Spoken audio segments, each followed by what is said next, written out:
अस्सलामु अलैकुम वरहमतुल्लाहि वबरकातुहू। हज़रत उस्मान गनी कैसे ईमान लाए और ईमान लाने के बाद उन पर कितना जुल्म व सितम हुआ, कितना टॉर्चर हुआ है, उन पर कितना अत्याचार हुआ है। आप ये वाक़या सुनिए, इंशाअल्लाह इससे आपका ईमान ताज़ा होगा, आपको हिम्मत मिलेगी, हौसला मिलेगा, जज्बा मिलेगा, आपको मोटिवेट मिलेगा, आप उत्साह से भर जाएंगे इंशाअल्लाह। पहले तो आप मेरे दो शेर सुनिए, मेरे नहीं है, मतलब मैं पढ़ रहा हूँ, इनको सुनिए। ज़माना कुछ करे दीवाने अपनी जान दे देंगे, ज़माना कुछ करे दीवाने अपनी जान दे देंगे, मगर दामन न छोड़ेंगे तुम्हारा या रसूल अल्लाह, मगर दामन न छोड़ेंगे तुम्हारा या रसूल अल्लाह। जफ़ा जो इश्क में होती है वो जफ़ा ही नहीं, जफ़ा जो इश्क में होती, जफ़ा जो इश्क में होती है वो जफ़ा ही नहीं, सितम न हो तो मोहब्बत में कुछ मज़ा ही नहीं, जफ़ा जो इश्क में होती है वो जफ़ा ही नहीं, सितम न हो तो मोहब्बत में कुछ मज़ा ही नहीं, सितम न हो तो मोहब्बत में कुछ मज़ा ही नहीं। आज तो हमारा अजीब हाल है ना, मोहब्बत का फुल दावा करते हैं, सितम मिले नहीं, जफ़ा मिलनी नहीं चाहिए, सितम से दूर भागते हैं, अरे ऐसा हो जाएगा, अरे ऐसा हो जाएगा, ये हो जाएगा, वो हो जाएगा, हमें मोहब्बत ही नहीं है। सही बात तो ये है। चलिए चलते हैं मेन टॉपिक पर।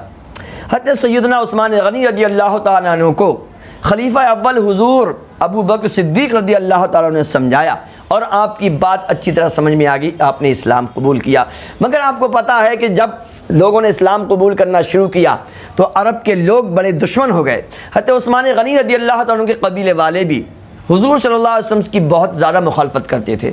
जब आपको पता था कि मेरे ख़ानदान वाले, मेरे कबीले वाले बहुत ज़्यादा परेशान करेंगे मुझको, मगर हज़रत उस्मान गनी रज़ी अल्लाह तआला अन्हु ने न जफ़ा की परवाह की, न सितम की परवाह की। क्यों? इसलिए कि हुजूर से मोहब्बत हो गई थी, हुजूर से प्यार हो गया था। अब हम भी अपनी मोहब्बत, अपने प्यार को चेक कर सकते हैं कि हम परेशानियों से घबराते तो नहीं हैं, कि हम हुजूर के नाम लेने से डरते तो नहीं हैं, या हुजूर के नाम से हम ये तो नहीं डर लगता कि फ़लाँ ये कर देगा, फ़लाँ ये कर देगा, ऐसा हो जाएगा, वैसा हो जाएगा। अगर हम डरते हैं तो फिर मोहब्बत नहीं है। क्यों? जब तक इश्क में जफ़ा नहीं होती है तब तक काम पूरा नहीं होता है।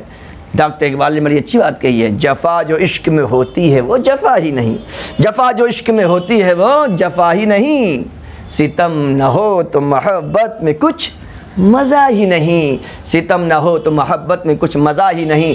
देखिए, जब इसमें आपका चचा, इसका नाम हकम बिन आस था, इसने बड़ा सताया, हज़रत उस्मान गनी को बड़ा मारा, बड़ा मतलब इसने टॉर्चर किया, अत्याचार किया। क्या करता था? पहले तो ये डराता था कि मान जाओ उस्मान, देखो मान जाओ, तुम इस्लाम का दामन छोड़ दो, हुजूर को ना मानो। उस्मान गनी ने फरमाया, क्या बकता है बाबू, मैं इस्लाम छोड़ने वाला नहीं हूँ, मैं कुछ भी करूँगा मगर इस्लाम नहीं छोड़ सकता, हुजूर के दामन को कुछ नहीं, बिल्कुल मैं छोड़ नहीं सकता, सोच नहीं सकता, छोड़ना तो बहुत दूर की बात है। इसने क्या किया? उस्मान गनी को बांधा। काय से बांधा? रस्सी से बांधा। ओए इतना कस के बांध दिया, टाइट करके पूरा जिस्म बांध दिया। कभी आपको किसी ने बांधा रस्सी से? नहीं बांधा होगा, मैं कहता हूँ नहीं बांधा होगा। इतना जितना इस जालिम ने कस के बांधा था, पूरा डट के बांध दिया, हाँक के बांधा आपको, और फिर कोड़े मारता था। कौन से कोड़े होते थे? वो चमड़े वाले। आपका कोड़ा नहीं पड़ा होगा, मैं कहता हूँ आपका एक कोड़ा भी नहीं पड़ा होगा, और पड़ा भी होगा तो खाल उधड़ गई होगी। जी, खाल उधड़ जाती है, इससे खून निकल जाता है। बदतमीज़ बहुत ही मारता था। जब थक जाता था तो बता क्या करता था? ये धुआं सुलगाता था, चटाई जला के, रस्सी जला के, वो बड़ा ख़तरनाक जहरीला धुआं आपकी नाक में लगाता था। धूनी बंधे हुए आप कुछ कर तो नहीं सकते, बेहोश हो जाते थे आप, दम घुटता था आपका, आंखें उबल जाती थीं। और ये 1-2 दिन नहीं, इसने बहुत दिनों तक किया। जब ये हार गया, थक गया कि मानने वाले नहीं हैं, तब इस बदतमीज़ ने आपको छोड़ा है। आई है, कितना जुल्म हुआ, कितना सितम हुआ, कितनी जफाई हुई। मगर क्या उस्मान गनी तो इसको क्या समझते थे? अरे इश्क समझना है, मोहब्बत समझनी है तो सहाबा इकराम के वाक़यात पढ़ा करो। सूरह यूसुफ में हज़रत ज़ुलेखा का वाक़या आपने पढ़ा होगा। और तूने जब हज़रत यूसुफ अलैहिस्सलाम के हुस्न को देखा तो अपनी उंगलियां काट लीं, और न आ न ई न शी न शू, कुछ भी नहीं कर रही, खून निकल रहा। कहती है ये तो कोई इंसान नहीं, ये तो कोई फरिश्ते मालूम होते हैं, ये बोलियां औरतें। तो वहाँ हुस्न यूसुफ था। यूसुफ अलैहिस्सलाम को हुस्न भी हमारे हुजूर सल्लल्लाहु अलैहि वसल्लम के सदक़े में मिला है। हमारे हुजूर के तुफ़ैल में हज़रत यूसुफ अलैहिस्सलाम को हुस्न मिला है। आला हज़रत अज़ीम अल-बरकत फ़ौरन फरमाते हैं, हुस्न यूसुफ पे कटी मिस्र में गोश्ते जना। जन माने औरत, जना उसी की जमा है, यानी जन जो है वो सिंगुलर है और जना उसी की जमा यानी प्लुरल है। जन एक वचन है और जना ये बहुवचन है। तो फरमाते हैं, हुस्न यूसुफ पे कटी मिस्र में गुस्ते जना, सर कटाते हैं तेरे नाम पे मर्दाने अरब, सर कटाते हैं तेरे नाम पे मर्दाने अरब। हुस्न यूसुफ पे कटी मिस्र में गुस्ते जना, सर कटाते हैं तेरे नाम पे मर्दाने अरब। वहाँ तो कट गई बाई चांस, यहाँ तो इंशाअल्लाह पूरी दुनिया गुजर जाएगी, मगर आशिकान मुस्तफ़ा अपना तन मन धन जान माल होश खिरत सब कुछ हुजूर सल्लल्लाहु अलैहि वसल्लम के कदमों पे कुर्बान करना ये अपने लिए गर्व समझते हैं, फ़ख्र समझते हैं, प्राउड समझते हैं। तो मेरे भाइयों, इस तरह से हज़रत उस्मान गनी रज़ियल्लाहु ताला अन्हु का इस्लाम लाने का वाक़या आपने सुना।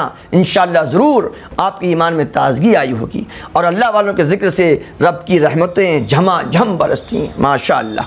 तो इसको आप शेयर कर दीजिए और लाइक कीजिए। अगर आप हमारे चैनल माई इमाम पर नए मेहमान हैं, बहुत बहुत शुक्रिया, धन्यवाद, थैंक यू, वेलकम, स्वागतम। आप इसको सब्सक्राइब जरूर कर देना भाई साहब, लाइक ज़रूर कर दिया करो, समझे कि नहीं समझे, शेयर करो, लाइक करो, कमेंट करो, ये सब फ्री वाले काम होते हैं, ठीक है। इंशाअल्लाह इसी तरह से मैं कल, आज 17 तारीख है, कल 18 ज़िलहिज्जा आए हज़रत उस्मान गनी रज़ियल्लाहु ताला अन्हु इमाम हसन हुसैन के खालू जान हैं। ये हमारे हुजूर सल्लल्लाहु अलैहि वसल्लम के खलीफा सोम हैं, हुजूर सल्लल्लाहु अलैहि वसल्लम के दामाद हैं, जन्नत के दोस्त हैं। आप समझ सकते हैं। इंशाअल्लाह मैं अभी और भी वीडियो बनाऊँगा, आप